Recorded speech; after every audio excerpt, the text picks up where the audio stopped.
अस्सलामु अलैकुम वरहमतुल्लाहि वबरकातुह। मुहतरम नाज़रीन व सामिईन, आज की महफिल का उन्वान है भारत में अंबियाए किराम की कब्रों का इंकिशाफ, यानी भारत में 9 अंबियाए किराम की कब्रें। सामिईन, मेरा मकसद तारीखी हक़ाइक़ को उजागर करके उम्मत मुस्लिमा के फर्जंदों को वाकिफ कराना है। हमारे मुल्क अजीज में ऐसे बेशुमार हक़ाइक़ मौजूद हैं जिनसे आवाम तो दरकिनार, खवास भी बाखबर नहीं है। आज का मकाला बड़ा तहकीकी मकाला है, बगौर समाअत फरमाएं। हमारा मुल्क हिंदुस्तान वो मुल्क है जहां से इंसानियत और आदमियत की इब्तिदा हुई, जहां से सिलसिला रिसालत और नबूवत का आगाज हुआ, जो इब्तिदाए आफरीनश से पैगंबरों, रिफार्मरों और ऋषि मुनियों का गहवारा रहा। जिस मुल्क के बारे में अल्लामा इकबाल ने कहा, सारे जहां से अच्छा हिंदुस्तान हमारा, जिसके बारे में शायर ने कहा, चिश्ती ने जिस जमीन में पैगाम हक सुनाया, नानक ने जिस चमन में वहदत का गीत गाया। और जिस सरजमीन मुबारक के बारे में आकाए मदनी मोहम्मद अरबी सल्लल्लाहु अलैहि वसल्लम ने मदीना मुनव्वरा की सरजमीन पे ये फरमाया, मुझे हिंदुस्तान से ईमान की बादे बहारी की खुशबू आ रही है, जिसको नज्म में पिरोते हुए अल्लामा इकबाल ने कह दिया, मीरे अरब को आई ठंडी हवा जहां से, मेरा वतन वही है, मेरा वतन वही है।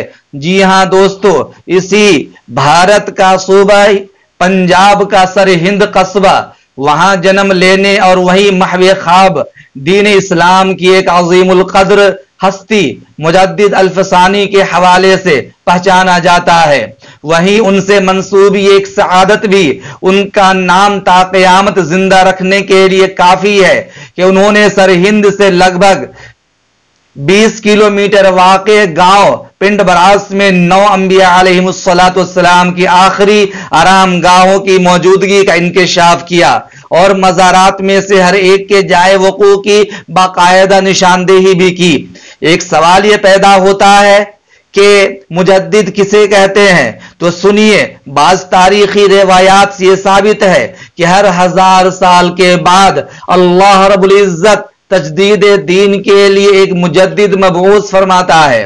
अक्सर उलमा का इत्तेफाक है कि हजरत उमर बिन अब्दुल अजीज रहमतुल्लाह अलैह के बाद दूसरे 1000 साल के मुजद्दिद मुगल शहनशाह जलालुद्दीन अकबर के ईजाद करदा दीन अकबरी के फितने के खिलाफ जिहाद करके दीन इस्लाम की तजदीद व इहया की अजीम सआदत पाने वाले हजरत अहमद फारूकी सरहिंदी थे और इसीलिए उन्हें मुजद्दिद अल्फसानी के नाम से शोहरत हासिल हुई।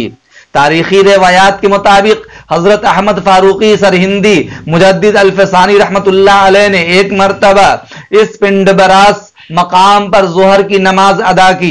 उस वक्त उन पर कश्फ हुआ कि इस गांव में अंबियाए किराम मदफून हैं, जिनको अल्लाह ने इस इलाके की हिदायत के लिए भेजा था। रिवायात के मुताबिक हजरत मुजद्दिद अल्फसानी रहमतुल्लाह अलैह ने बजाते खुद उन मज़ारात की जगह की निशानदेही फरमाई और साथ ही इरशाद फरमाया कि मैं इनमें से हर एक नबी का नाम भी बता सकता हूं, ताहम उन्होंने ऐसा नहीं किया। उन्होंने ये भी इंकिशाफ किया कि ये अंबिया हजरत नूह अलैहिस्सलाम से मंसूब तूफान यानी तूफान नूह के बाद के जमाने में मबूस किए गए थे। अक्सर गैर मुस्लिम आबादी वाले पिंड बरास में लगभग 50 फीट ऊंचे टीले पर वाक़ ये मुनफरिद कब्रिस्तान एक कुशाद इहाते में वाक़ है। यहां मौजूद 9 कब्रों में से हर एक लगभग 30 फीट लंबी कब्र है। उनमें से 8 कब्रें निस्बतन एक दूसरे के करीब वाक़ हैं, जबकि 9वीं कब्र कदरे हटकर बताई गई है। इस कब्रिस्तान से मुल्हिक एक मस्जिद, मदरसा और लाइब्रेरी भी मौजूद है, जबकि यहाँ बुजुर्गों के लिए एक मरकज भी कायम किया जा रहा है। इस मस्जिद के मुंतजिम ने एक टीवी चैनल को इस कब्रिस्तान के हवाले से जो मालूमात फराहम की वह काबिल समाअत है। ये मकाम मुसलमानों के अलावा सिखों और हिंदुओं के लिए भी जबरदस्त एहतराम रखता है। रिवायात के मुताबिक हजरत मुजद्दिद अल्फसानी रहमतुल्लाह अलैह जो सरहिंद में आराम फरमा है, वो अपने जमाने में बनफ्से नफीस इस मकाम पर तशरीफ लाए और यहाँ निशानात लगाकर बताया कि यहाँ अंबिया अलैहिमुस्सलातु वस्सलाम आराम फरमा है। उन्होंने बताया कि जलील कद्र हस्तियां तूफान नूह के बाद और हजरत इब्राहीम अलैहिस्सलाम से पहले के यानी आज से लगभग 6000 साल पहले के जमाने से ताल्लुक रखती हैं। दुनिया के गोशे गोशे खुसूसन पाकिस्तान, तुर्की, ईरान, अफगानिस्तान, अमेरिका और बरतानिया से मुसलमान अकीदतमंद इन कबूर की जियारत के लिए यहाँ आते हैं। हजरत मौलाना अशरफ अली थानवी रहमतुल्लाह अलैह और दारुल उलूम देवबंद के मुहतमिम सानी हजरत मौलाना रफीउद्दीन देवबंदी रहमतुल्लाह अलैह भी यहाँ जियारत के लिए आ चुके हैं। इस कब्रिस्तान की अज़्सर नौ दरियाफ्त और अंबिया की आखिरी आराम गाहों को बाकायदा मज़ारात की शक्ल देने की सआदत भारतीय पंजाब के शहर मालियर कोटला से ताल्लुक रखने वाले आर्थोपेडिक डॉक्टर मोहम्मद निजामुद्दीन कोठालवी के हिस्से में आई।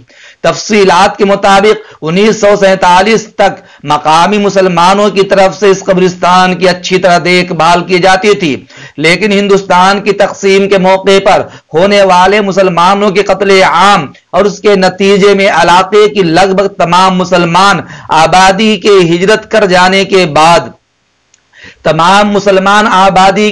कर जाने के बाद यह कब्रिस्तान लावारिस हो गया। यह इलाका पाकिस्तान से आने वाले शरणार्थियों को अलाट कर दिया गया, जिन्होंने पहले यह इलाका अपने मवेशी चराने के लिए इस्तेमाल किया, लेकिन जल्द ही वो इस कब्रिस्तान को पीरों की आरामगाह समझकर इस जगह का एहतराम करने लगे। अंबिया किराम से मंसूब इस कब्रिस्तान की हालत उस वक्त मजीद बदली जब 1994 ईस्वी में डॉक्टर निजामुद्दीन कोठालवी को ख्वाब में बार बार बशारत दी गई कि इस कब्रिस्तान की हालत बदलने और यहाँ की देखभाल का बंदोबस्त करें। इस पर वो लोगों से पूछते पाछते यहां तक पहुंच गए। उन्होंने गांव की पंचायत से मुलाकात करके कब्रिस्तान और इर्द गिर्द की जगह हासिल कर ली। उन्होंने यहां 4 दीवारी और कब्रिस्तान तक पहुंचने के लिए सीढ़ियां और दरवाजा तामीर कराया। उन सीढ़ियों की तामीर के दौरान ही यहां एक कुआं भी दरियाफ्त हुआ। पहले उस कुएं को पीने के पानी के हसूल के लिए इस्तेमाल करने का इरादा किया गया, लेकिन मकामी लोगों की तरफ से बयान करदा 1947 में पेश आने वाले कुछ दिल खराश वाकयात की रोशनी में ये इरादा तर्क कर दिया गया। इन मकामी लोगों के मुताबिक बहुत सी मुसलमान खवातीन ने अपने मर्द अहले खाना के शहीद हो जाने के बाद अपनी इज्जत बचाने के लिए इस कुएं में कूद कर जान दे दी थी। अब उस कुएं के मकाम पर एक खूबसूरत फव्वारा कायम है। सामेईन, किसी गैर जानिबदार मुबस्सिर और मुशाहदाकार के लिए यहाँ एक और सबक भी मौजूद है कि इस्लाम हिंदुस्तान के लिए गैर मुल्की मजहब नहीं है। इंतहा पसंद हिंदुओं के तमाम तर दावों के बरअक्स इस्लाम हिंदुस्तान में हजारों वर्ष से वजूद रखता है। मौलाना सरफराज अहमद काजी मशहूर वेबसाइट www.auliyaehind.com पर लिखते हैं कि अल्लाह रब्बुल इज्जत ने हर कौम और हर इलाके के लोगों को दीन हक की तरफ बुलाने के लिए अंबिया मबूस किए थे, जैसा कि सूरह नहल आयत नंबर 36 में फरमाने रब है, वलक़द बअसना फी कुल्ली उम्मतिर रसूला अनि अबुदुल्लाह वज्तनिबुत तागूत। हमने हर उम्मत में रसूल भेजा कि लोगों सिर्फ अल्लाह की इबादत करो और उसके सिवा तमाम माबूदों से बचो। इसी तरह सूरह फातिर आयत नंबर 24 में इरशाद रब्बानी है, व मिन उम्मतिन इल्ला खला बिहा, और कोई इल्ला खला फीहा, और कोई उम्मत ऐसी नहीं हुई जिसमें कोई डराने वाला नहीं गुजरा हो। सामेईन,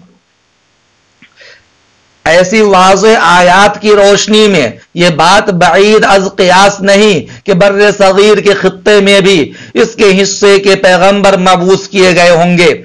ये भी शवाहिद मौजूद हैं कि अल्लाह रब्बुल इज्जत का पैगाम फैलाने के लिए अंबिया दुनिया के दूर दराज गोशों का सफर किया करते थे। चुनांचे हमें शिमाल में अयोध्या से लेकर जुनूब में रामेश्वरम तक अंबिया की आखिरी आरामगाहों के शवाहिद मिलते हैं। भारतीय पंजाब के कल्ब में वाक़े इस गांव भी ऐसी ही कम मारूफ जगह है। यहां अंबिया के मज़ारात की मौजूदगी का दावा शायद फर्जी करार देकर मुस्तरद कर दिया जाता। लेकिन सैयदना शेख मुजद्दिद अल्फसानी रहमतुल्लाह अलैह और मौलाना अशरफ अली थानवी रहमतुल्लाह अलैह जैसी जलील कद्र हस्तियों ने इन कबूर के अंबिया की आखिरी आरामगाह होने की तस्दीक की है। सैयदना शेख अहमद अल फारूकी सरहिंदी अल मारूफ हजरत मुजद्दिद अल्फसानी ने अपनी सवाने हयात रोज़तुल क़य्यूमिया में लिखा है कि उन्होंने एक मर्तबा यहां नमाज पढ़ी थी और एक तवील मुराकबे के बाद उन्होंने अपने मुरीदों को बताया कि इन्हें कश्फ हुआ है कि यह मकाम अंबिया की आखिरी आरामगाह है और उन्हें इनकी कबूर की निशानदेही भी कराई गई है। हत्ता कि उन्होंने यहां तक कहा कि उन्होंने इन अंबिया अलैहिस्सलाम से मुलाकात और गुफ्तगू भी की है। इस कब्रिस्तान का दौरा करने वाली बुलंद पाया इस्लामी शख्सियात में मौलाना इफ्तिखारुल हसन कांदलवी, मौलाना मोहम्मद यूसुफ हसन कांदलवी और मौलाना शेख जकरिया रहमतुल्लाह अलैह नुमाया हैं। बरतानिया में कायम वर्ल्ड इस्लामिक फोरम के चेयरमैन मौलाना ईसा मंसूरी रहमतुल्लाह अलैह यहां का दौरा करने वाली ताजा तरीन मशहूर शख्सियात में से एक है। उम्मीद करता हूं कि आप ये मकाला पसंद आया होगा। खुद भी सुनिए, दूसरों को भी सुनाइए, शेयर कीजिए, लाइक कीजिए। जज़ाकल्लाहु खैर। अस्सलामु अलैकुम व रहमतुल्लाह।